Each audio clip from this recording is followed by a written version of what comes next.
Hey wrestling fans, if you haven't heard about Anchor by Spotify, it's the easiest way to make a podcast with all the tools you need in one place. Totally free. Just go to anchor.fm on your computer and start creating that podcast you've been meaning to start. Take advantage of Anchor's creation tools where you can record and edit your podcast right from your phone or computer. Anchor will then distribute your podcast for you on many different listening platforms like Spotify, Apple Podcasts, and Google Podcasts, to name a few. It's everything you need to make a podcast in one place. And the best part about it, Anchor is absolutely totally free. Download the Anchor app on your phone or go to anchor.fm to get started right away. Have fun! You're listening to Mama Murdered a Podcast. I'm your host, AB. Mama Murdered a Podcast is a podcast where me, the mama, will be killing it on the podcast. We'll be taking a deep dive into things that are hard to talk about and even harder to believe that these things actually happen in the world that we live in. This entire podcast will be a trigger warning. I'll be talking about triggering topics while I dive headfirst into a lot of the cases that I'll be covering. New episodes will be released every week on Wednesdays because nobody likes Mondays and because Fridays are for day drinking and barbecues. Some of the case topics will be murder, of course, serial killers, like Dennis Rader, the BTK killer, missing persons cases, like 5-year-old Summer Wells, who vanished from her own yard in broad daylight in the middle of June in Tennessee in 2021. And especially the ones where it kind of seems like they just vanished into thin air, like Brian Schaefer. He walked into a bar, but he never walked out. He's still never been seen again. I'll also be covering cold cases and lesser-known cases. Join me every Wednesday to talk about all things tragic, murder, and things that happen in the downright ugliest sides of society. If you like what you hear and you want to support the podcast, you can rate me on Spotify. You can also leave a review and rating on Apple Podcast. You can follow me on Twitter and Instagram at murdered_mama. All of these things are free and they only take about a second to do, and it really does help grow the podcast. If you have any case suggestions, please send them my way. You can send them to the email address mamamurderedapodcast@gmail.com. AEW is now destination television once again. The ship has been steered properly once again. This belt is now the most important belt in this entire sport. And it's thanks to 3 letters. And it damn sure ain't AEW. I know for a motherfucking fact it ain't MOX. It's MJF. God damn you people are lucky, though, man. Don't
Welcome back, Wrestling Geeks, to another episode where we come to you directly from Under the Apron. This is episode 71, back from the year 1997. Took a trip to the Attitude Era Review podcast with Drew. Talk about a bit about the Monday Night Raw after Ground Zero. Y'all heard it last episode. From that episode, and made it just in time to watch Impact Wrestling's Overdrive on Friday and AEW's Full Gear on Saturday. Speaking of which, remember when I used to start the show with me saying I would watch 12 plus hours of wrestling and report on the wrap-up? Premium live events is the reason it's more than just 12 hours.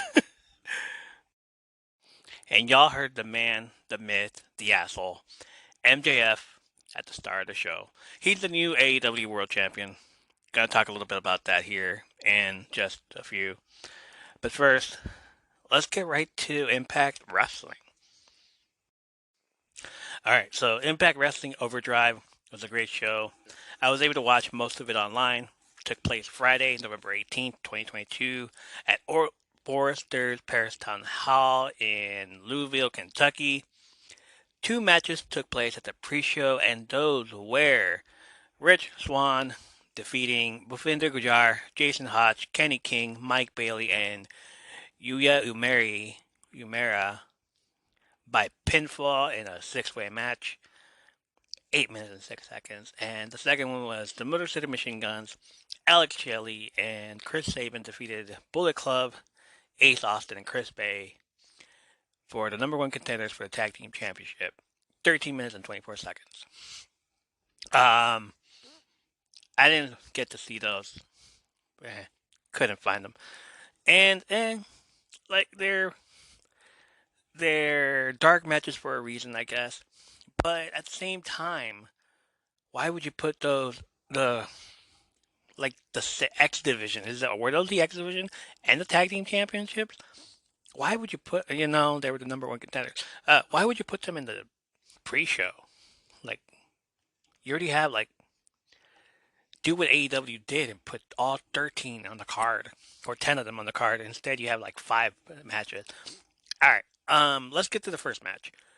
Bully Ray defeated Moose in a tables match in 10 minutes. So this all started when Bully Ray came back at Bound for Glory in October. Bully returned to Impact in the Call Your Shot Gauntlet, last eliminating Steve Macklin to win a championship match of his choosing at any time. So it's like the Money in the Bank contract, but, choose your shot. Instead of having to go after the heavyweight, suspecting champion, you go after any belt you want. Even Bully Ray could have gone for the knockouts, I guess. Or given it to somebody else and go for the knockout. I don't know how that's going these days in Impact, actually. I don't necessarily watch it. But later in the night, after Josh Alexander retained the Impact World Championship against Eddie Edwards, Honor No More attacked Alexander from behind, appearing to let Ray invoke his title match right then and there. However, Bully Ray, instead helped Alexander fend off Honor No More to close out the show. On the subsequent episode of Impact, Bully explained to Alexander that due to his checkered past in Impact as someone who will do anything to get what he wants to use his opportunity the right way in order to preserve his legacy. However, myself included, many questioned Ray's true motives, including Moose, who called Ray nothing but a scumbag. He is. On the October 20 episode of Impact, Ace Austin was attacked in the parking garage before a tag team match with Chris Bay against Ray and Tommy Dreamer, leading to more suspicion being put on Bully. The following week, Bully tried to explain that he was not the culprit and arbitrarily blamed Moose for the attack. Later, Moose came out during a match between Dreamer and Bay with Bully in Dreamer's corner. There, Moose swept Bay's legs and walked off, making it seem that Bully had committed the act instead. On November 4th, Impact announced that Bully and Moose will meet one-on-one at Overdrive. On the November 10th episode of Impact, after Bully defeated Ziggy Dice, Moose would deliver a low blow to Bully before spearing him through a table. As such, their match would later turn into a tables match. So, the match itself was a bit slow-paced. I kind of am glad that it was only 10 minutes, not longer. At one point during the match, they both tried to hit the Uranagi on each other through the table, on top of the table actually, but were unsuccessful. Weird ending to a match. 2 tables propped up in opposite corners. Bully charges at Moose, who moves out of the way, and Bully crashes through the table. Moose thinks he's won the match, but Moose has to put him through the table and not himself through the table. Moose turns around and Bully actually hits a spear on Moose through the table to win the match. Bully Ray, congratulations on your win over Moose earlier tonight. With that behind you, is it safe to say that your full focus is on calling your shot for the Impact World Championship? Gia, right now, I probably should be in my hotel room ordering room service with ice on my lower back, my knees, and my balls because Moose got me pretty damn good. He brought the fight tonight, but as soon as I'm done here with you, I'm parking myself in the locker room, and I'll be watching the main event. I am very interested to see what goes on tonight between Josh and Frankie for the Impact World Championship. I told Josh to his face when I got here that I would let him know when I'm going to call my shot, okay? And it's Josh and Frankie tonight. And Frankie might walk out of here a champion. And I got to tell you, like, I don't know what Frankie's problem is. I've been friends with Frankie since the first day I ever stepped foot in Impact Wrestling years ago. We used to sit in the back of the bus together on the European tours, and we used to listen to music together. So I don't know why he has heat with me or why he doesn't trust me, but I don't care. As I tried to tell the fans, as I tried to tell the boys, as I tried to tell the world, I'm going to do this the right way. Call my shot. Josh, good luck tonight. Frankie, good luck tonight. One of you is walking out of here champion, but eventually one of you will be facing me. Do you know who I am? I'm Bully Ray. All right, G, I got to go. The next match it was for the Impact Knockouts World Tag Team Championships. The Death Dolls, Jessica and Taya Valkyrie defeated Tasha Steelz and Savannah Evans at 7 minutes and 34. Recap. At Bound for Glory, the Death Dolls, Jessica and Taya Valkyrie, accompanied by Rosemary, defeated the Knockouts World Tag Team Champions, VXT, Chelsea Green and Deonna Purrazzo to win the titles. On the November 3rd episode of Impact, Jessica answered an open challenge to face Savannah Evans, which was offered by Evans' ally Tasha Steelz, but was unsuccessful. Following Jessica's loss, it was confirmed that Evans and Steelz would challenge the Death Dolls for their title. So these, besides Tasha Steelz, Jessica, Taya Valkyrie, and Savannah Evans are powerhouses. I'm talking about their thick powerhouses. And Tasha Steelz just like a little tiny chick, and she is lost. She more or less feels like the underdog in this match against everybody that's there.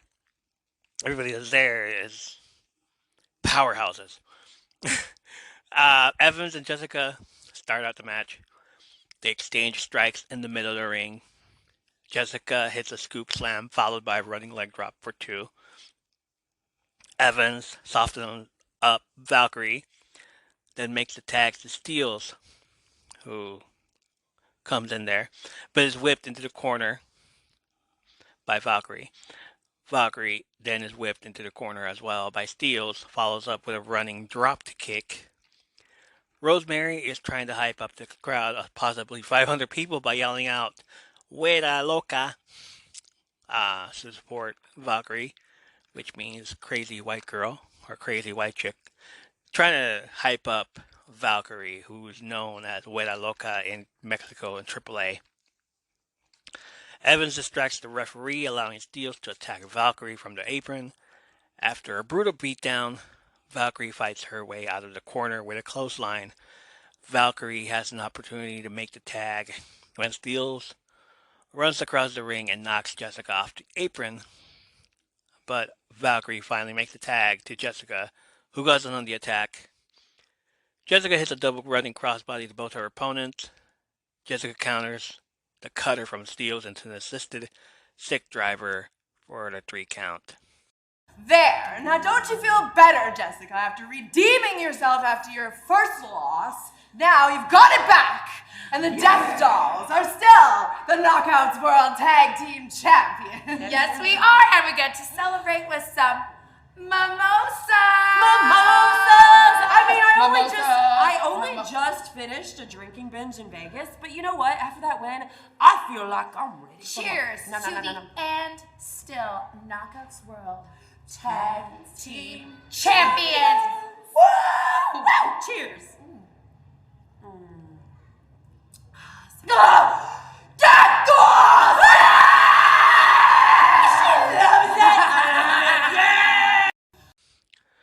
Next match is Mickie James versus Taylor Wilde. 12 minutes and 29 seconds. At Bound for Glory, Tyler Wilde made her return to Impact in the Call Your Shot, a gauntlet, where she was eliminated 12th by Matt Cardona. Yeah, you heard right. They don't have a roster big enough, so they had all the participants face each other, woman and man. They go into intergender matches here, so it's pretty common for Impact to have intergender matches. Been like this for a while now. On the October 20 episode of Impact, after Wilde defeated Mia Yim, Wilde was welcomed back by Mickie James, who was in her final run before retiring, dubbed the last rodeo. Before Mickie James could challenge Wilde to a match, both were attacked by VXT, Chelsea Green and Deonna Purrazzo, and Giselle Shaw, up until the Knockouts World Champion Jordynne Grace made the save. This led into a 6-woman tag team match between all involved on the following episode of Impact, which Grace, James, and Wilde were victorious. On the November 10th episode of Impact, after James defeated Green, Impact confirmed that James would face Wilde at Overdrive. So Mickie James' last rodeo continues. I'm sure I talked about it on the show, and she announced that if she were to lose a match, that would be it. And I don't see her losing it. This is only her 7th match. Here she's battling Taylor Wilde in a first-time ever dream match. Both knockouts jockey for position in the opening minutes of the match. James gains the first true advantage with a leg scissors out of the corner. Mickie James gains the first true advantage with a leg scissors out of the corner, followed by a Hurricane Rana. Mickie then sends her rolling through the ropes to the floor. The fight spills to the outside where Taylor Wilde drives her into the side of the apron. Taylor hits a snap vertical suplex for 2. Mickie then whips her into the corner, but Taylor sidesteps and regains control with a backbreaker. Mickie and Taylor exchange strikes as Taylor gains the upper hand with a targeted shot to the lower back. Mickie builds momentum with a neckbreaker, but Taylor avoids the Mick DT. It's like a DDT, but Mickie decides, let's call it Mick DT. MDT. Taylor hits the Wilde run for a very close near fall. Wilde immediately locks in the camel clutch, but Mickie escapes. She then hits the Mick DT to win. If anything, she could be a surprise entrant into the Royal Rumble for next year again, just the same way as she was this past year. As for the guys, I can probably see Nick Aldis, her husband, joining, but actually staying to wrestle there. When Mickie James actually retires, it will be on Impact. She's not coming back to wrestle in the WWE. I don't think she'll ever come back to the WWE ever again as full-time. After the match, Deonna Purrazzo came out to confront Mickie James and had this to say. Mickie, you selfish bitch. You might have everybody fooled. Everyone thinking you're here to better women's wrestling. You're here to better the Knockouts division. That's bullshit. You're here for one thing and one thing only, and that's yourself. I've seen through you since day one, since you waltzed in here and dethroned my historic Knockouts championship reign. You just couldn't help yourself watching me move on, happy with my best friend. You had to try to end that too, didn't you? You've been hell-bent to ruin my career. But you're the one person, I'll give it to you, Mickie, you're the one person I've yet to beat here at Impact Wrestling, and that changes now. I'm not just looking to ruin your career, I'm looking to end it.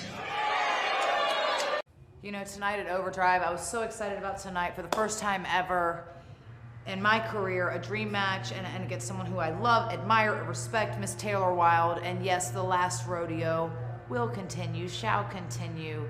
But it seems to me that like an old thorn in my side, an old enemy, someone, I mean, Deanna, seriously, how many times do I have to beat you? How many times? I don't know why you have to take it personally. It was never personal. You were the one who in the beginning made it personal, which is why I had to beat you for the championship in the first place. However, I didn't intend on Chelsea being so upset and taking her little ball as what were the words she said? She said, oh, you had yourself a little pity party and you had to take your little ball and you had to go home. I didn't want that for Chelsea. That's your friend. The way I see it is she left you here high and dry to fend for yourself. So you think you're going to end me? Well, let's face it. You've already tried that. You've tried it twice, and time again, you came up a little short. And this time is going to be no different. So I'll see you soon. Sugar. Rhino and Heat, who y'all know as Heath Slater, I've Got Kids, defeated the major players Brian Myers and Matt Cardona for the Impact World Tag Team Championships, 11 minutes and 27 seconds. On the October 20th episode of Impact, Heath and Rhino won the Impact World Tag Team Championship by defeating the Kingdom, Matt Taven and Mike Bennett. Of course, that's Maria Kanellis' husband, Mike Bennett. The following week, the Motor City Machine Guns, Alex Shelley and Chris Sabin, who lost to the Kingdom at Bound for Glory, looked to gain another title match from the new champions. However, the major players, Myers and Cardona, also wanted a shot, so Shelley and Cardona faced off in singles competition later that night. There, Cardona picked up the win after Myers hit Shelley with the Impact Digital Media Championship belt. This win earned the major players a tag team title match against Heath and Rhino at Overdrive. Man, that was a tough one, but we did it. Hot damn, did we do it. These ain't going anywhere. They're not going anywhere. Anyway. You're damn straight we did it. Woo! Major players. You Myers, I ripped you in half with a gore. Damn right you did. Anybody that steps in the ring with Heath and I, they will get destroyed. And I guarantee you, I will personally rip you in half with a gore! Gore! Gore! Oh, baby. Oh, great. A camera in our face, a camera in the major player's face, because you need some clicks, right? You need some clickbait, well, you got it. I wonder if Scott DeMoore is watching this. Did you watch our match? Because we got screwed. Why were your little boys 4-on-2! Impact Rangers 4-on-2! Why was Motor City out there? Why was that allowed? Why did they interfere in our match, our business? We should be the Impact Wrestling World Tag Team Champions, but we're not.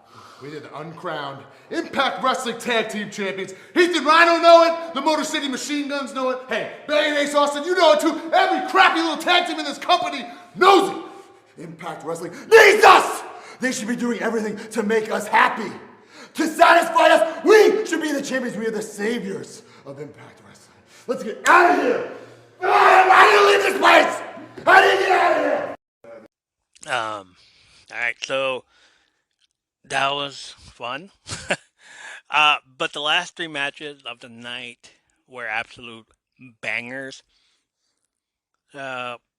Which was for the vacant X Division Championship. Trey Miguel defeated Black Taurus in 15 minutes and 51 seconds. Taurus is spelled Taurus, I as in the bull, as in the horoscope. But the way they said it, the commentator said it, the way he's pronounced it, the way he says it, Black Taurus. Like it would be Spanish for toro, but instead it's Taurus. Never heard her say it like that.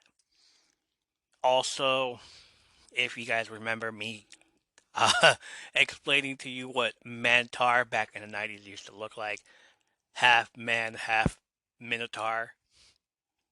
Mantar. This is the same thing. This guy has a mask, a big mask like Mantar used to wear, but it's a bull.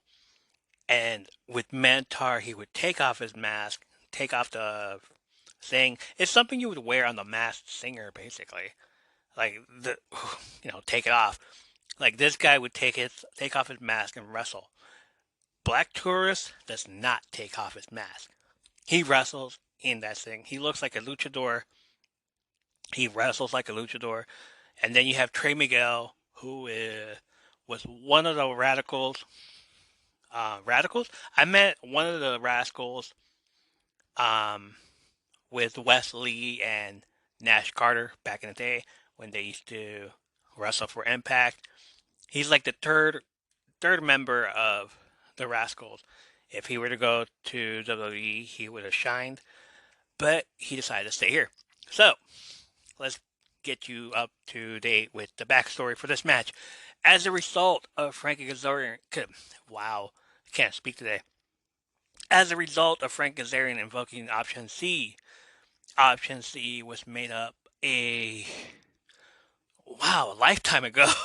um, Years ago, I believe if you held the X Division Championship to a certain amount of time, up until this month, you either A, there was an option C where either, regardless of you holding that belt, you could cash it in for a shot at the TNA World Championship.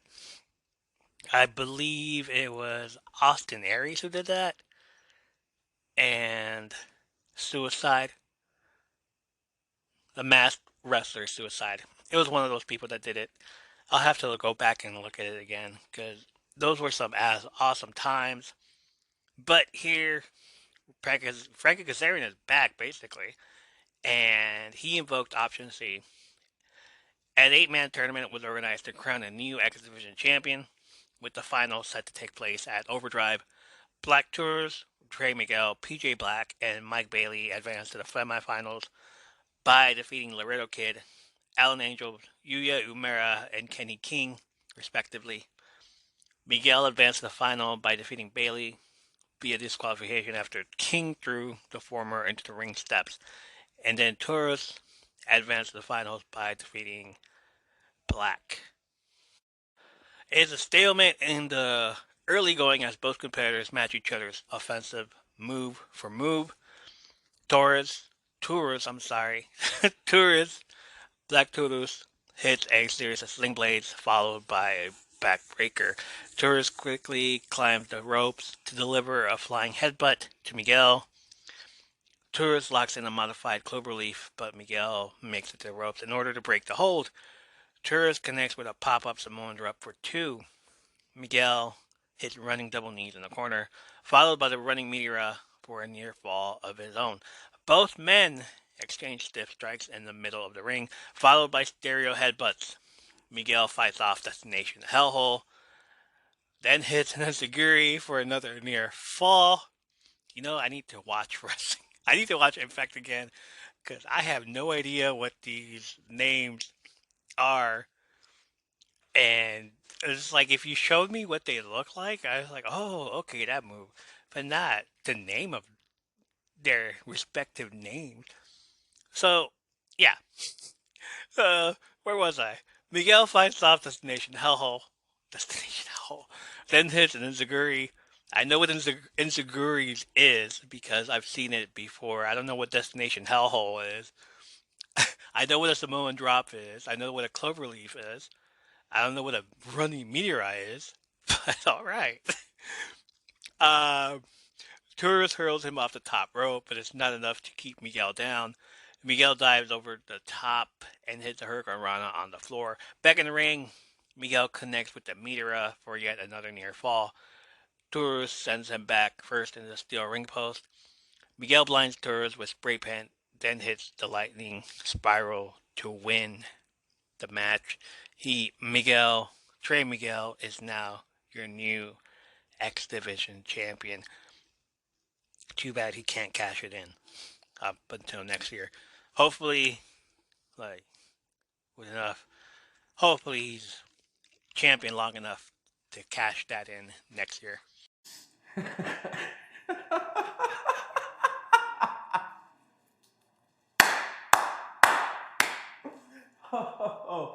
And performance of the year goes to Trey Miguel. Not for the match that I just did out there, but for the performance that I put on for you people over the last 3 years, letting you believe that I was something that you could relate to, something that you could see a little bit of yourself in. Understand that we are nothing alike. We've never been that. We never will be. I'm a champion now, again, because I'm willing to do whatever it takes. Black Taurus, I'm sorry I sprayed you in the eyes. Not really. I would have done that either way. I'm here to let you know that it feels so good to be the Impact Wrestling X Division champion.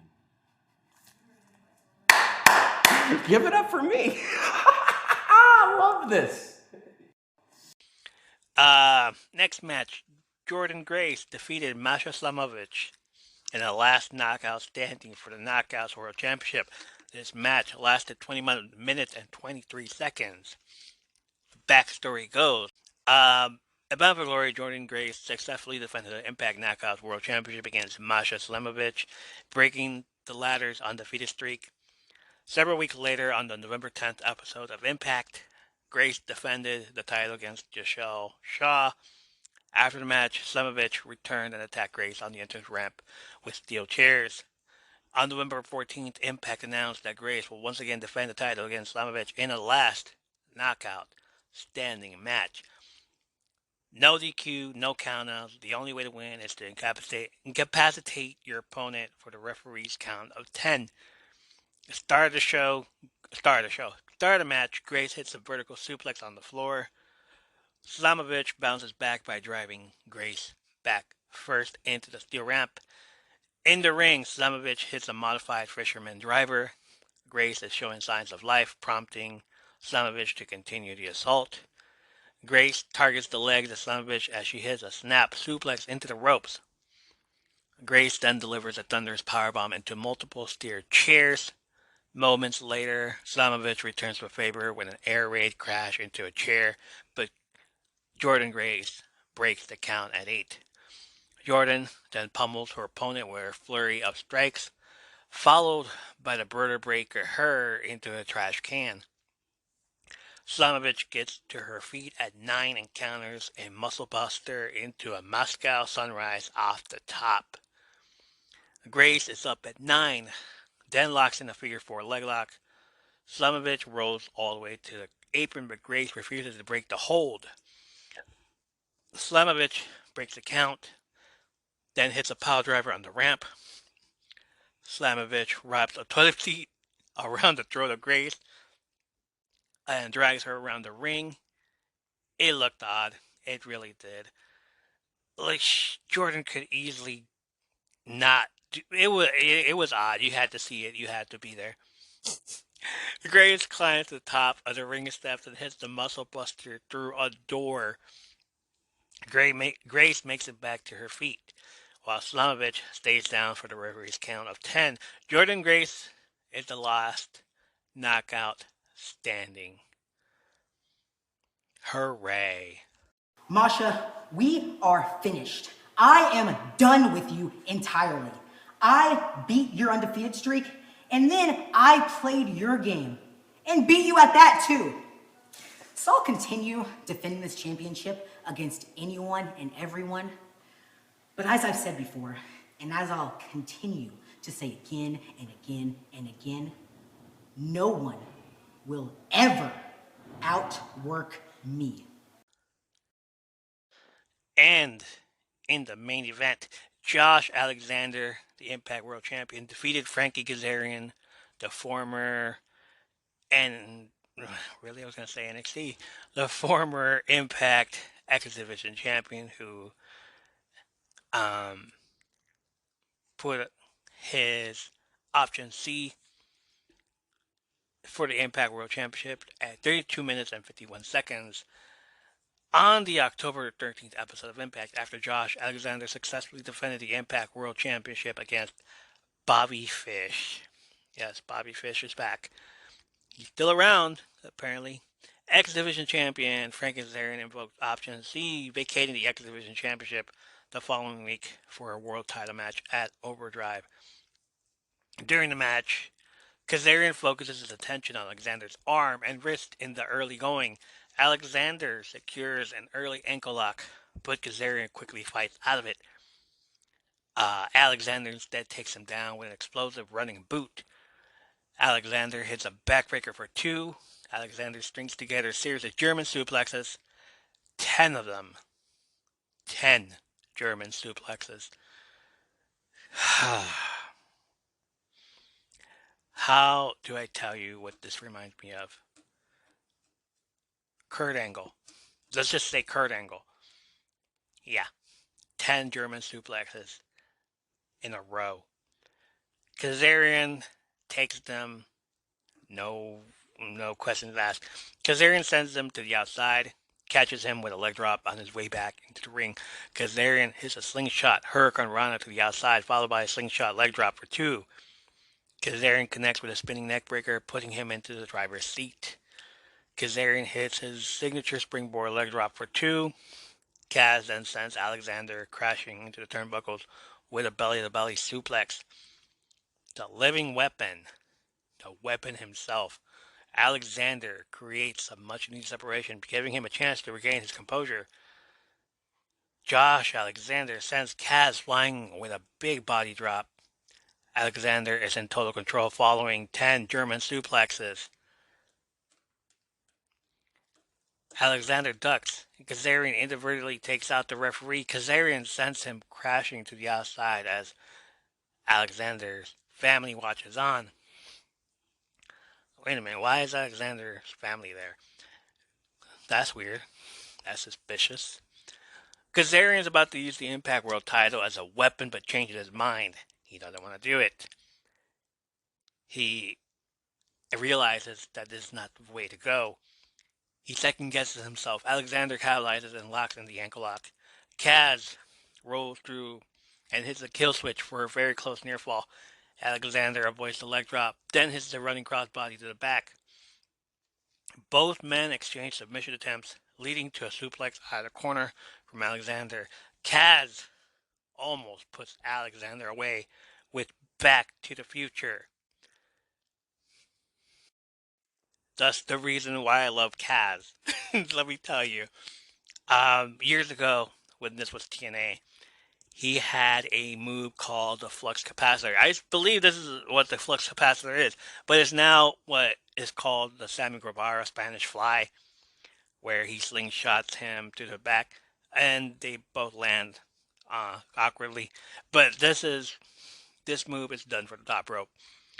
So I love how Kaz throws in a few geek stuff here and there. A big fan of Back to the Future, obviously, with the flux capacitor move and Back to the Future move. A big fan of Metallica. He loves Metallica. I've heard him quote Metallica like a freight train coming your way. One of his best promos back in the TNA days. So here, doing it again. Alright, let's continue. Alexander comes back with a pile driver. Kaz hits the slingshot cutter, but it's still not enough to keep Alexander down. Kaz locks in an ankle lock, but Alexander reverses into one of his own. Kaz crawls to the bottom rope, forcing him to break the hold. Kazarian hits the Styles Clash for yet another close near fall. Styles Clash, AJ Styles, yes. They're best friends. He can use it. He can use that move. It's him, Kaz, Christopher Daniels, Bobby Roode, Robert Roode, is that what he's called? And James Storms. Those guys are the best of friends. If they were to use each other's move, nobody would mind. That's how best friends they are. They were in a stable together with Ric Flair, Fortune. They're supposed to be the new Four Horsemen, but nothing came of it. He hits a Styles Clash for another close near fall. Kaz soars off the top with a leg drop, then transitions into a chicken wing. Alexander hits the C4 spike to score the victory. Josh Alexander is still your Impact world champion. Here's what happens after the match, though. Here's what here's what everybody is up in arms about. After the match, Alex and Kazarian shake hands in a tremendous show of respect. Then Bully Ray comes out, confronts Alexander, and praises him for his performance tonight. Do you know what I just witnessed? You know what I just watched in my locker room for the past 40 minutes? I witnessed an incredible professional wrestling match.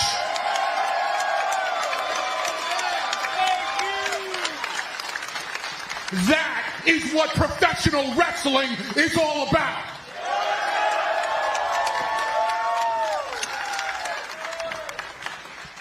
No BS, dude. You are the most credible world champion on the planet right now. Every company out there, I choose you every single day. And I'm not telling you guys what to do right now. You're already standing on your feet. But I think that match deserves a standing frickin' ovation.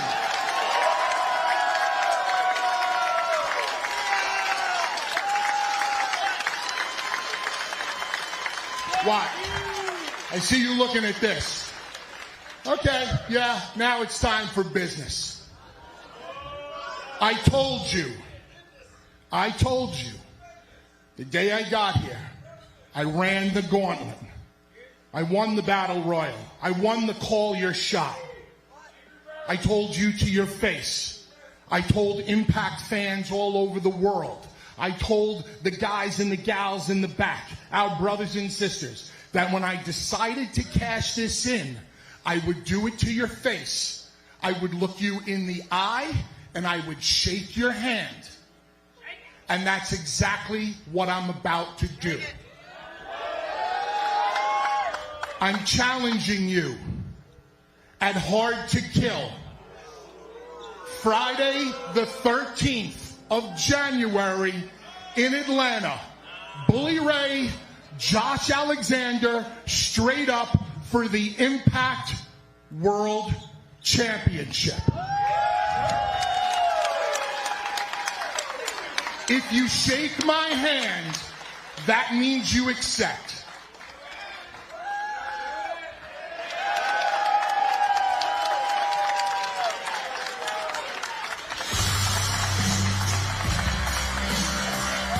Bully Ray living up to his word, telling Alexander he was going to see it coming from a mile away. And now we know, Friday the 13th of January in Atlanta, live on pay-per-view and Fight TV. Out of nowhere, Bully attacks Alexander at ringside with a steel chair. He zip ties Alexander to the bottom rope and continues to assault. Bully grabs Alexander's wife and tosses her over the guardrail. Bully then threatens to powerbomb him to the concrete until Alexander hands him the Impact World title. Bully stands tall with the Impact World title held high before exiting the Impact Zone. Overdrive goes off the air. The following day, Bully Ray was on the Busted Open radio and had a lot to say. Oh, a lot more to say. Such as this. I be a heel in a world filled with suckers. You're all a bunch of suckers. Nobody a bigger sucker, not you, Mark. Nobody a bigger sucker than Josh Alexander and his smoking hot wife. No bigger suckers than everybody in Impact. No bigger sucker than Scott D'Amore, who hired me. No bigger suckers than the entire Impact Wrestling fan base. But you know who the biggest sucker of them all is? Tommy Dreamer. I should. Okay, so a lot of these wrestlers, I don't know about them. I haven't watched an episode of Impact in a while.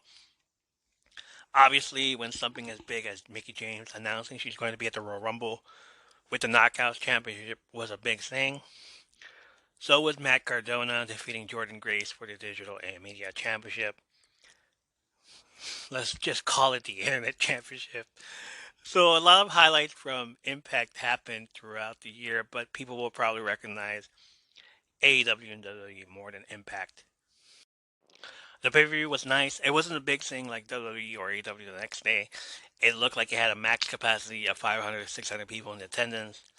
The crowd was into it as much, especially in a few spots. Bully Ray winning and then the ending. Trey Miguel winning the X Division. Jordan Grace doing the Muscle Buster Aslamovich on top of a wooden door. And then finally the main event, which lasted around 40 minutes, according to Bully Ray.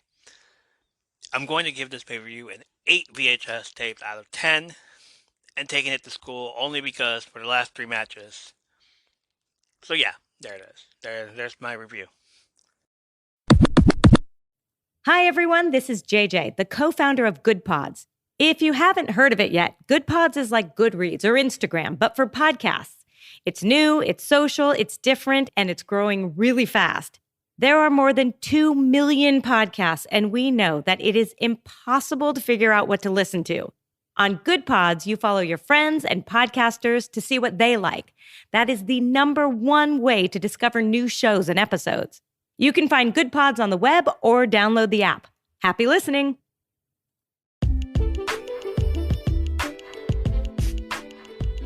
Hey guys, this is Ernie. We're going to get to the next segment in a few, but let me tell you about Dark Fate Creations, okay? Dark Fate Creations would like to invite you to a new and unique experience in candles and wax melts. They hand pour and create every single product using quality, clean, and safe ingredients. Their candles are filled with romantic wooden wicks and made with a coconut soy blend of waxes for a safer, cleaner, and longer burn. The designs are unique and beautiful, but more importantly, they smell absolutely amazing. And the variety of fragrances have something for everyone. Hand poured in Grass Valley, California. Check them out at darkfatecreations.com. Link of the site in the show notes below.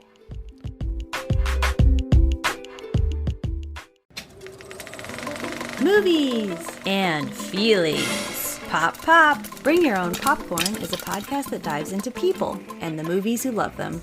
Let us preach to your choir or stoke your ire as we spiral down memory lane with cult classics, Jurassics, and other genres that rhyme with traffic. What we lack in education, we make up for with comedy, compassion, and camaraderie. I'm your host, Mixtape Majesty, inviting you to join me and an assortment of wonderful guests on fine podcast apps everywhere.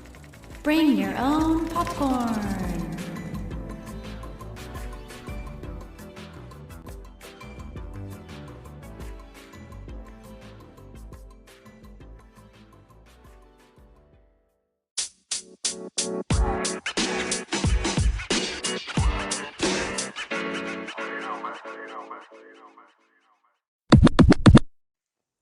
AEW Full Gear was on Saturday, November 19th at the Prudential Center in Newark, New Jersey. 4 returns, one being Saraya, formerly known as Paige. On December 27, 2017, at a house show, Saraya suffered an injury to the neck. The show was filmed and uploaded to YouTube by a fan. In the video, Sasha Banks double kicks Saraya in the back of her neck, causing her to receive what looked like a whiplash. The referee immediately calls for the match to stop and get medical attention. Saraya stops competing for a while until she officially retires on April 9, 2018 due to that neck injury. Fast forward to September 21st of 2022, Saraya made her debut at AEW Grand Slam as a surprise appearance. It is revealed the next few days that she is all elite, but for what reason? 2 weeks later, Saraya has a confrontation with Dr. Britt Baker, which led to a physical fight between them. On November 9th, Saraya announces that she is 100% cleared to return to the ring. She chooses to face Britt Baker at Full Gear. The other 3 people that returned this night, the Elite, Kenny Omega, and the Young Bucks, Matt and Nick Jackson, following their suspension resulting from the post-show media scrum altercation with CM Punk at All Out. We talked about it on here on episode 56 with the Masterpiece Shitpiece Theater guys. It was a messy subject where all parties involved got suspended and the AEW World title vacated from the champion for fighting back Again, it's a messy subject. We won't get into it. There are approximately 13 matches, with 3 of them being on the pre-show. Those 3 matches were, the first one, Best Friends, Trent Barretta and Chuck Taylor, along with Orange Cassidy, Rocky Romero, and Dan Henderson defeated The Factory, QT Marshall, Aaron Solo, Lee Johnson, Nick Camarado, and Cole Carter in a 10-man tag team match. Match lasted 11 minutes and 55 seconds. Ricky Starks defeated Brian Cage in 10 minutes, and then Eddie Kingston defeated Jun Akiyama in 10 minutes and 30 seconds. That's it. That's the match. Those are 3 dark matches, but were filmed, and you were able to see them on the pre-show. The first match of the night, Jungle Boy Jack Perry defeated Luchasaurus in a steel cage match. It lasted 18 minutes and 40 seconds. Jungle Boy was announced as Jack Perry. Again, forgetting that he is late actor Dylan Walsh from 90210, Luke Perry's kid. His mom and sister at ringside watching this all unfold. They show up for his matches now and again, and even get reactions out of them. Luchasaurus comes out with Christian Cage influencing the masked dinosaur and turned him heel at All Out. The match started out with a bang, with blood coming into play very early. Of course, Luchasaurus had the power advantage in this match and took control, throwing Perry into the steel cage and raking his face to make more blood come out. Even with Luchasaurus destroying Perry in the ring, Christian still trying to find a way to get inside their cage by stealing the keys from the ref and attempting to go in. Security is called and escort Christian to the back. Luchasaurus notices the door to the cage is open and goes outside to help Christian, but he's blindsided by Jack Perry, who throws in a few shots. A couple minutes later, and they're back in the ring with weapons and a table about to be set up. Perry hits a kill switch on Luchasaurus, which is Christian's finishing move, but Luchasaurus kicks out. Luchasaurus and hits a choke slam on top of a chair on poor Jack Perry. They both pay an homage to The Undertaker by doing the sit-up. Again, Jack Perry takes advantage of the situation, sets Luchasaurus on the table, and Jack goes to the top of the cage, looks up at the sky and calls it for his father as he lands an elbow drop. He applies an STU, and Luchasaurus taps out. What an opener. Of course, there was a media scrum later that night after the show ended. Nobody got into a fight backstage. Hopefully, they didn't, right? Good. Okay. Jack Perry was one of the few that got interviewed, and here is what he had to say. It was so loud as I was going up. I was like, oh, Jesus, this is going to be nuts.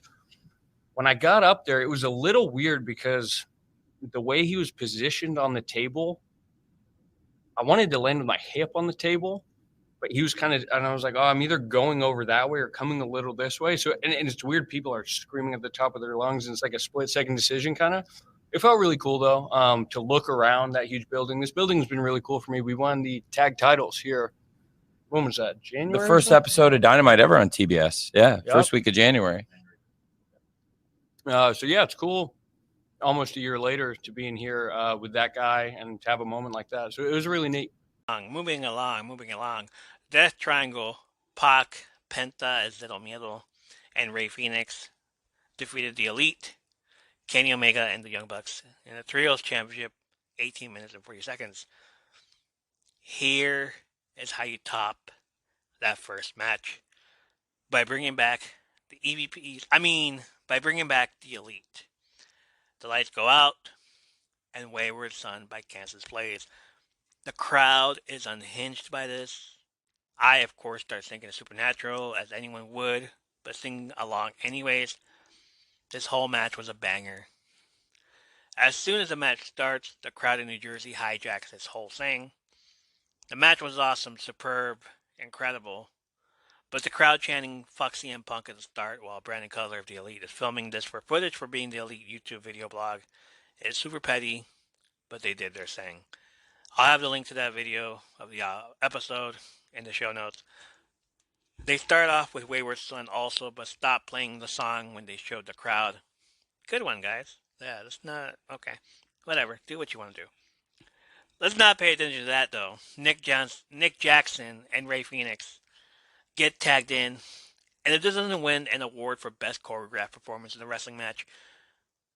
Uh, Actually, why isn't there an award for best choreographed performance in a wrestling match? Nominees would be Ricochet versus Will Ospreay every damn time when they end up doing a sequence where they end up in a superhero landing pose. Every Young Bucks match with them hitting super kicks at their opponent and then at their opponent's manager or valet. Yes, I'm talking about Maria Kanellis at this point. She took one for the team. I'm digressing. Back to the point. Nick and Matt Jackson versus the Lucha Brothers. They are a storied rivalry. Their first match ever at AEW. It was these two teams against each other. Any pay-per-view with these two teams against each other is going to sell. Now add Kenny Omega and Pac into the mix, and you have one of the best trios on trios tag team matches of all time. Going into this, I thought there was no way the Elite are going to come back after being stripped of the belts, suspended, and come back to get those belts, right? Guess not. I was wrong. I admit when I'm wrong. Back to the choreography in this match. Nick and Ray Phoenix try to hit each other with spinning heel kicks, but they duck them. Matt Jackson and Penta run in and help their brothers. All four of them super kick each other, but it ends up being kicks on the chins or the legs or the boots. Doesn't really matter. They kicked each other on the leg. They missed their kicks. They back up and pick a combination. I lost track of who was who. Nick and Penta hit each other with a kick to the face, and then Matt and Phoenix hit each other with a kick to the face. All four men are down for about a second. They kip up, and the crowd loves it. They think this is awesome.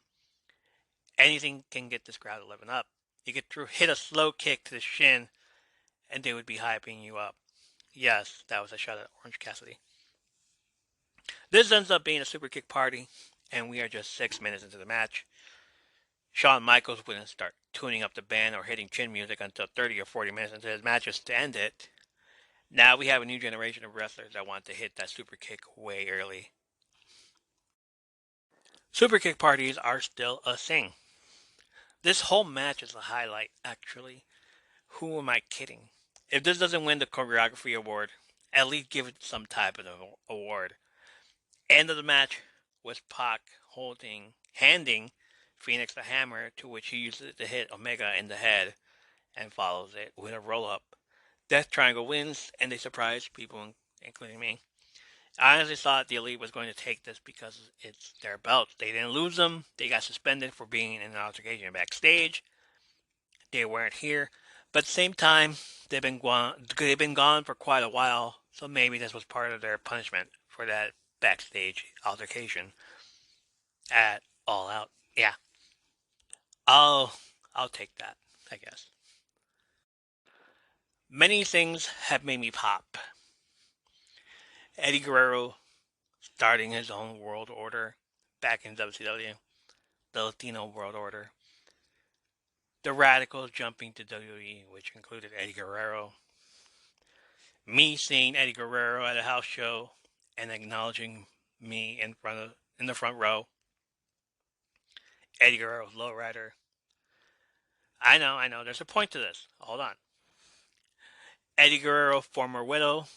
Vicky Guerrero, who stayed in the business after her husband died, and continued to be in the business long after she was let go from the WWE, going as far as to breaking in her daughter, Shaw Guerrero, into the business. Vicky Guerrero. Excuse me. That Vicky Guerrero. The annoying voice, like nails on chalkboard, but dialed up to 20. She did something amazing. She came out with Nyla Rose in a lowrider. We get the homage. Eddie would have loved that. Eddie would have been so proud. Yeah, Viva la Raza, Eddie Guerrero. But that's not the thing that made me pop. It's the sudden disregard and said, fuck it, I'm going to wear this shirt because why not? What is the shirt, you ask? I'm Your Mommy black t-shirt that is currently being sold on WWE Shop Zone. This woman who we've all given hell these past few years wore a rival organization's merch and was on camera. I popped so hard that I forgot this was Nyla Rose's match, and she too came out with the TBS Championship. I forgot all about that.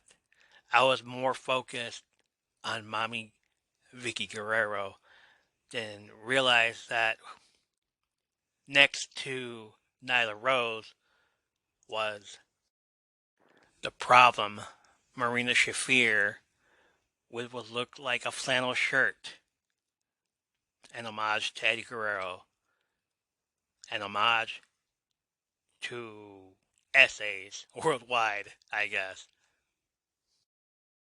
Back on track. Weeks earlier, Nyla Rose has stolen the championship from the baddie Jade Cargill. So how does Jade get it back? By having a match here.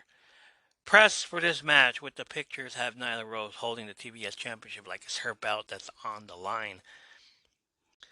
Okay, so we've seen Vicky's entrance. Oh, excuse me. Nyla Rose. We've seen Nyla Rose's entrance. Now let's see what Jade Cargill can do. Lately, at almost every pay-per-view, she's come out in full cosplay gear.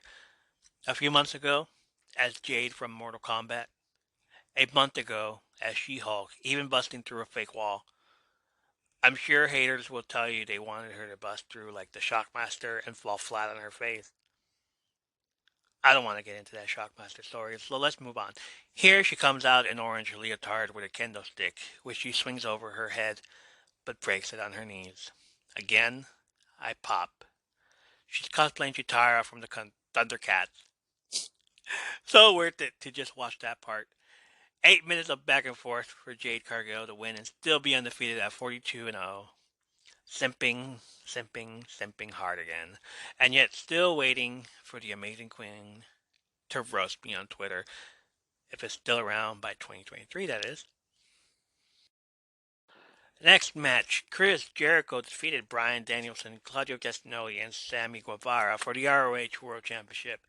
21 minutes and 30 seconds. I didn't want anything to do with this match. I fast-forwarded to see anything interesting. Wasn't really interested. Chris Jericho doesn't do it for me anymore. I know I changed my mind from this past year. I'm allowed. Other than that, him being on The Masked Singer as a bride, I have no interest in seeing him. Especially with him holding the Ring of Honor Championship. The fact that this match only lasted 21 minutes, but it felt like it took longer than the Steel Cage match.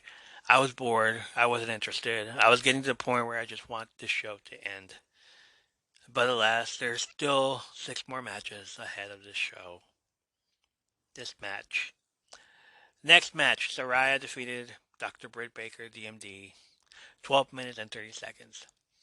It's Saraya's return to the ring, and she did amazing. Britt, being the heel that she is, worked on the neck of Saraya, trying to end her career before it restarts. The ending felt like it was rushed. I wish it would have been gone longer and given the same energy as Chris Jericho and the other guy. But still, it's great to see Saraya back in the ring, even if she looked nervous and emotional. Yeah, so I feel fantastic. And the wonderful thing about, Tony really takes care of us, like down to a T. He was like, I'm not going to let you get back in the ring until you're officially like 100% ready to go. And I was like, I promise you, I got this. Like, I promise you.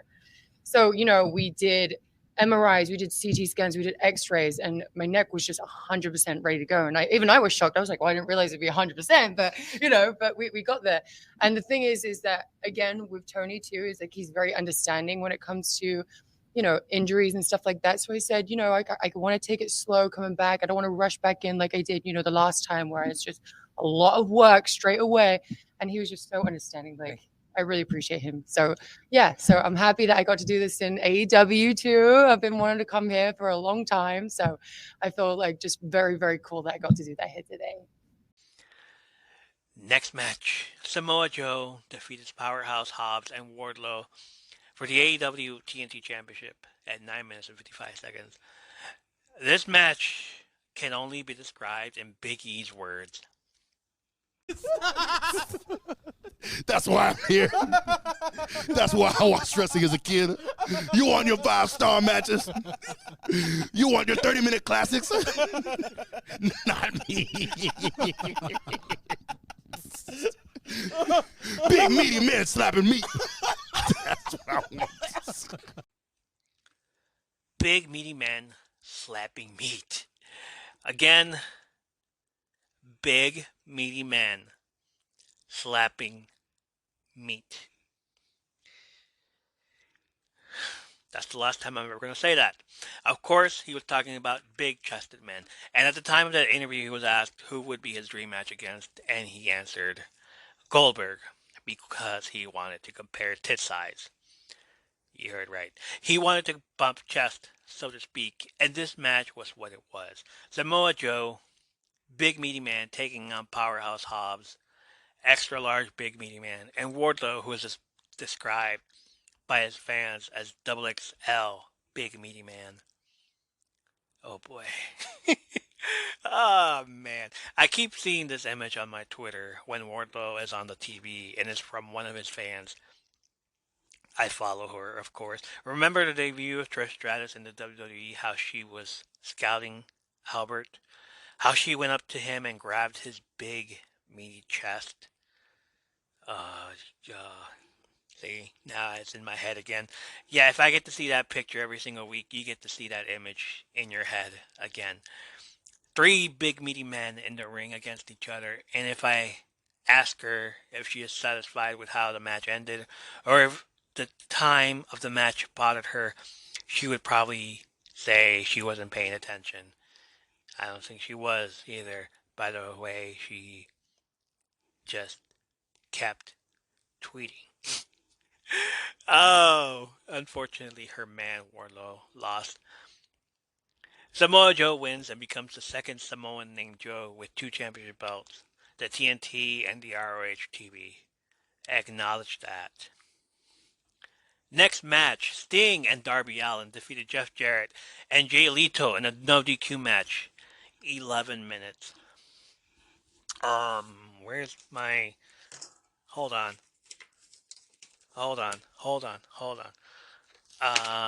Looking for... No, it's not here. Can't find my bingo card. Nope. I don't think anyone put it on their bingo card either. It's 2022 and in AEW on the card toward the end of the pay-per-view. There's a match that has Sting and Jeff Jarrett. Both of them competing with 2 younger people. Sting, who we all know, has been teaming with Darby Allin for quite some time. We get it. We want him to retire as well, but we get it. He wants a little limelight, but he gives it all to Darby Allin. But then the whole Jeff Jarrett and Jay Leto alliance, to some, may see it out of the blue. But if you happen to have watched that horrible Ric Flair retirement match a few months back, you may have seen Jeff Jarrett and Jay Leto working together and attacking Flair during their vignettes. It is horrible just thinking about it. Some have said this feels like TNA all over again. Jeff Jarrett is going to ruin the company just the same way he did with TNA. Whatever happened to GFW anyway?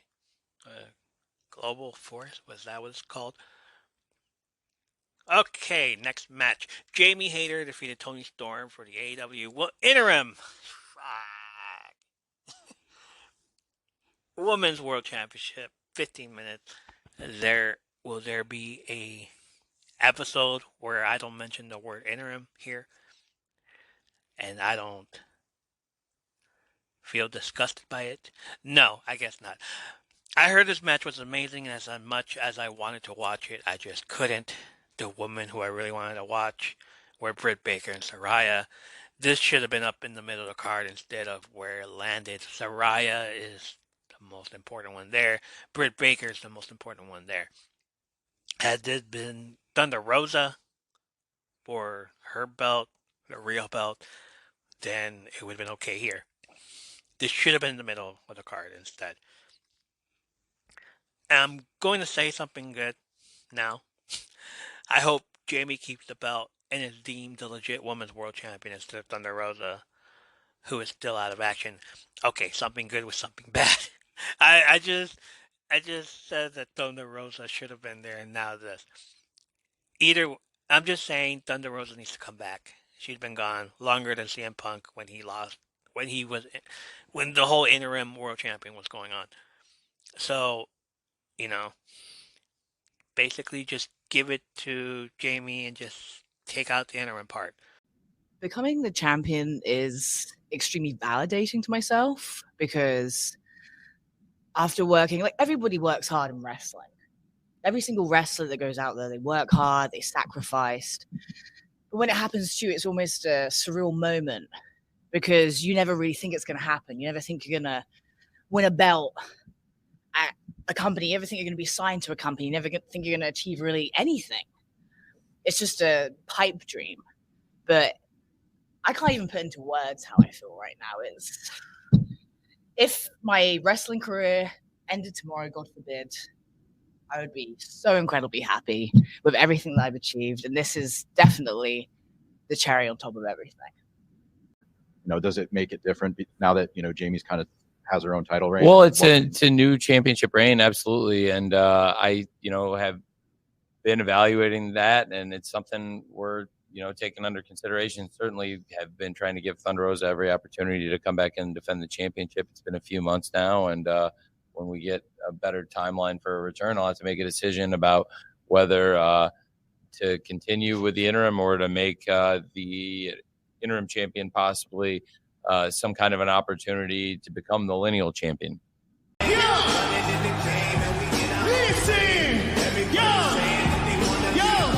Acclaimed in the mic, this is RJ. Gonna drop y'all like Adidas dropped Kanye. Keep this word for so bitter. We all know your team's gonna die like Twitter. Y'all need to find a job. How we gonna fight the Black J and Silent Bob? You're not the top team in the country. We gotta fact check y'all like a Trump speech. Yo, hold on, I got more. Hold on, I got more. Y'all want more? Y'all want more? Yo, y'all ever stop and think Swerve looks like Randall from Monsters Inc? The fans want a different option. Swerve keeps cheating like Tristan Thompson.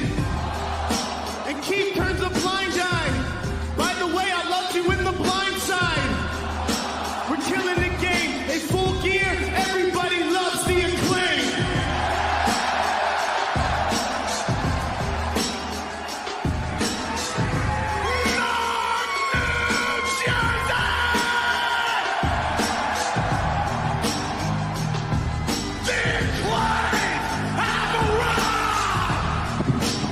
And you notice no Billy Gunn with. All right. We're almost done. We're almost there.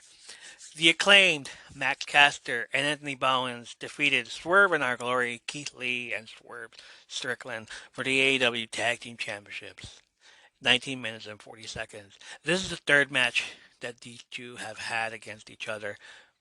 The first match was at All Out on September 4th when the crowd turned on both Swerve and Keith Lee and placed their bets on the scissoring threesome of Max Caster, Anthony Bowens, and King Daddy Ass Billy Gunn. 2022. I never thought these words would come out of my mouth for Billy Gunn. Regardless, the crowd popped hard for the Acclaim that night, even to go as far as to want the crowd, or even the IWC, for Tony Khan to call for an audible and immediately hand the belt over to the Acclaim. Swerve and Our Glory won that night, but not without repercussions, as they would be booed out of the arena that night. And even the media scrum, they were questioned about it. For a moment, you thought Swerve and Lee would be a solid team because they did say they were not only the top of a mountain, but as Keith Lee made it aware in that scrum, Everest. Mount Everest. And just like the internet bullied the director of Sonic the Hedgehog movie into making a better looking Sonic by clicking the dislike button on the trailer on YouTube, they did the same to Tony Khan. Why else would there be a rematch weeks later and the Acclaim win the tag team titles? It worked for Sonic, #1 movie of 2020. Yes, I understand that it was the COVID year, but we geeks will take whatever win, right? Listen, Tony Khan was bullied into making them the tag team champions. He listened, and now here we are with the loudest crowd reaction since Jericho coming out to Judas. This match was incredible from start to finish. Almost 20 minutes of the loudest the fans can get, but it came out at a price. You expected these two tag teams to have a complete and solid rivalry to go along with the greatest tag team rivalries of all time, like the Rock and Roll Express versus the Midnight Express, the Von Erichs and the Fabulous Freebirds, the Bulldogs and the Hart Foundation, the aforementioned Lucha Brothers and the Young Bucks, the Hardys versus the Dudleys versus Edge and Christian, or any combination of those teams. Point is, Swerve in Our Glory was supposed to stick around, but unfortunately that's not the case, as towards the end of the match, both Swerve and Keith Lee got frustrated, and Swerve ended up slapping Keith in the face, which forced Keith to just say screw it and walk away from the team. The Acclaimed, still your tag team champions, even with the story of Anthony Bowen's shoulder being injured and being worked on in this match. There's definitely more from the Acclaimed. That we've won that match unequivocally by ourselves. I mean, Swerve and Keith, they have to figure out their problems. That's what happens when you wrestle the Acclaimed. You start getting mad at each other. You don't know what the problem is. Wow, these guys have insulted me in ways I haven't been insulted before. These guys are great wrestlers. Wow, I thought they were just mic guys. I thought they were just body guys. No, we are pro wrestlers for sure. We're the best pro wrestlers. That's all I want to get across today. How do we feel? I feel great. I feel a lot more confident than I did going into that first match. The fans carried the first match. The second match, I think, was just kind of a whirlwind. And then this one, we knew it was on us. And I feel way more confident now as a wrestler, on the microphone, in front of the people. The fact that we have numbers to back it up, spiking ratings, selling merch. Our T-shirts sold out today. Our foam fingers sold out today again. So, you know what? Check the numbers. Check with us. Check with Tony. Acclaimed is at the top. World's favorite tag team. So what's next? What do you have your eye on next as far as the tag team division? What do you have your eye on next as far as any of your other endeavors? For me, it's one goal and one goal only, and it's keeping these AEW tag team titles forever. We are the forever champs. We want to go out there every single week. We're going to keep kicking ass. We're going to keep scissoring the hell out of everybody that we see, and we want to make sure that we become the best tag team ever. We're the best tag team alive, but we're going to be the best tag team ever in the history of AEW, in the history of professional wrestling. And since this is the last question, I want to take one more second to thank every single fan that has supported us, that helped elevate us to get to this point. I want to thank Pat Buck, like Max said earlier, for training us from the very, very beginning and preparing us with the tools that we need to even be prepared for all these opportunities. And I want to thank Tony Khan, because there weren't very many people that believed in us when we first got here. This man believed in us in the very, very start since we stepped foot in this company. And I hope that we've made you proud. Thank you. Thank you so much. Absolutely, you have. You guys are awesome. Thank you so much. Thank you. Thanks. Finally, the main event. MJF defeated Jon Moxley for the AEW World Championship, 23 minutes and 15 seconds. The greatest trick ever pulled was convincing the world that he didn't exist. That really says something about you when your own fans don't even trust a word you say. Case in point, we all knew Bully Ray was going to attack Josh Alexander from behind. It's just like a snake thing to do. Even planning Alexander's wife in the front row, we knew what was going to happen. The commentators in that match, when Bully was wrestling against Moose, even said he's done so much bad deeds, even against senior citizens. Shout out to Mae Young taking that huge bump back in the Attitude Era. In MJF's case, he said he wasn't going to use the ring and would win this match fairly. The fans called BS and predicted that he would use another weapon.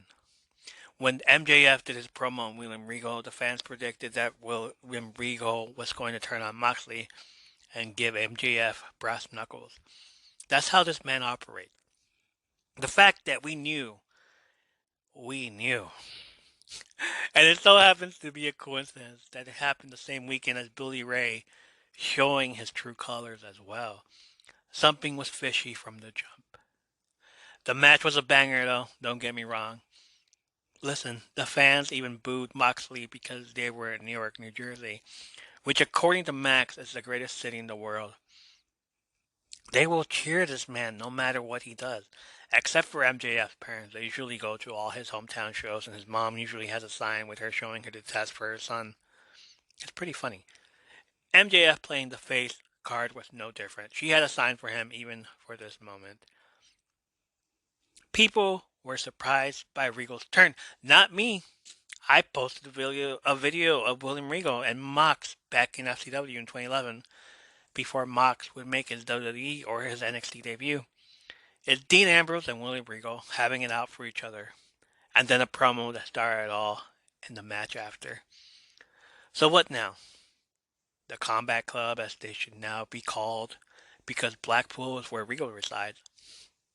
What becomes of Wheeler Yuta, Bryan Danielson, Claudio, and Mox? They didn't look like they were going their separate ways. Fun things happen when the show goes off the air. The fans keep recording. Mox is finally coming to, and he's surrounded by his fellow Combat Club members. And one of them, of course, has the unfortunate task to tell him what happened. Let me take you to this audio of The Simpsons. Watch this, Lise. You can actually pinpoint the second when his heart rips in half. And now.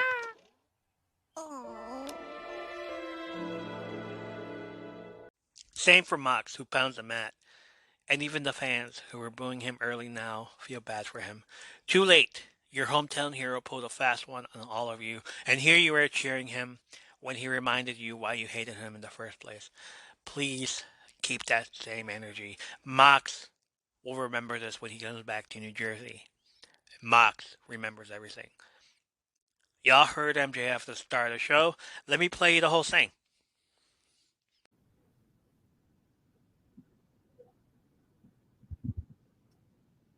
Hey, Tony. Chris Walsh with the... Times, they are a-changing. Oh, he's here. You wait your turn, baby. People pay to see me, not you. Let's talk, shall we? AEW is now destination television once again. The ship has been steered properly once again. This belt is now the most important belt in this entire sport. And it's thanks to 3 letters. And it damn sure ain't AEW. I know for a motherfucking fact it ain't MOX. It's MJF. God damn you people are fucking dumb, man. No offense. No offense. Let's see. You morons bit on every single word I had to say this past couple of months, huh? I want to earn it. I want to fuck that. I deserve it because I'm the best wrestler in the fucking world. And every single one of you know it. I'm the microphone in the ring. Nobody can touch me. That's a fact. Nobody is on my level. And then, to think you guys still believe me when I put over this motherfucker this past Wednesday? Grow the fuck up. No offense. Grow up. Let's talk a little bit, huh? MJF, what's going on with you and Regal? You know, we're all really interested. What's going on? How'd that link up start? Huh? With 70,000 fucking hardcore monks watching at home jerking off in their grandma's basement? Huh? To my velvet voice? You think I give a shit? No, if you want to know anything about the most important man in professional wrestling, you got to tune in to the MJF show. That's every Wednesday on TBS. And you know damn well that it's now Destination TV. Now, here's what's going to fuck. Okay? I'm going to take a shower. I'm going to get all the Moxie's disgusting hepatitis A through Z off of me. And then in the morning, I'm going to do what nobody else on the roster does because I'm the only real fucking star here. I'm going to hop on a jet and I'm going to go to my goddamn set. Anybody got any questions? Huh? Just kidding. Thank you. Fuck you. Bye. Champs out, baby!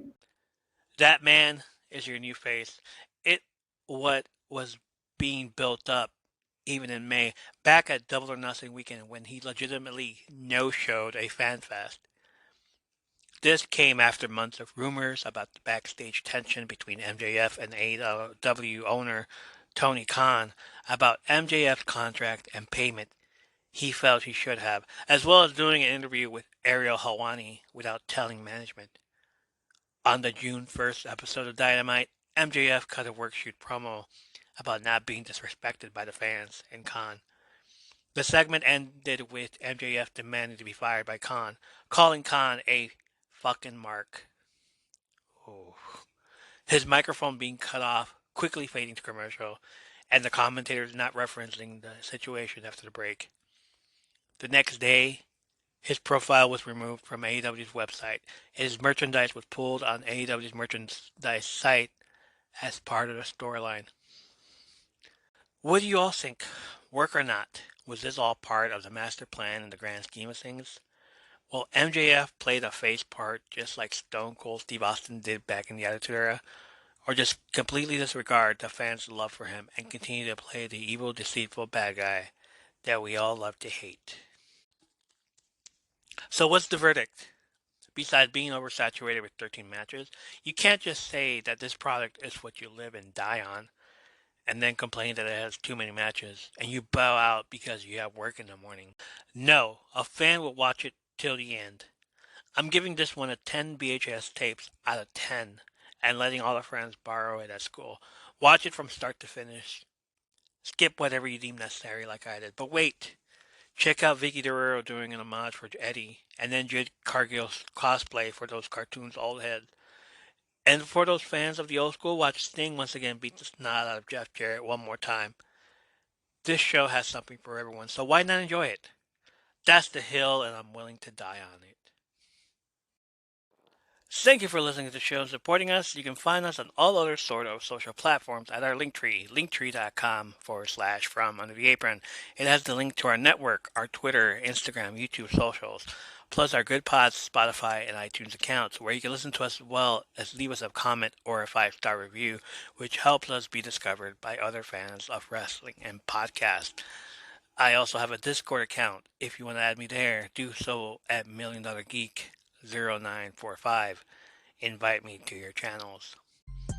Check out the show notes for links to other podcast trailers that you heard on this episode. Send us a message of your favorite wrestling stories, questions, comments, ratings, or requests by email. It is from undertheapron@gmail.com, and I will do my best to get to them and answer accordingly. I also click on the link tree if you want to support our podcast in whatever way you can. Thank you for listening and being a huge part of our community. Join us next time and find out what kind of stories are swept as we come to you from Under the Apron. Goodbye.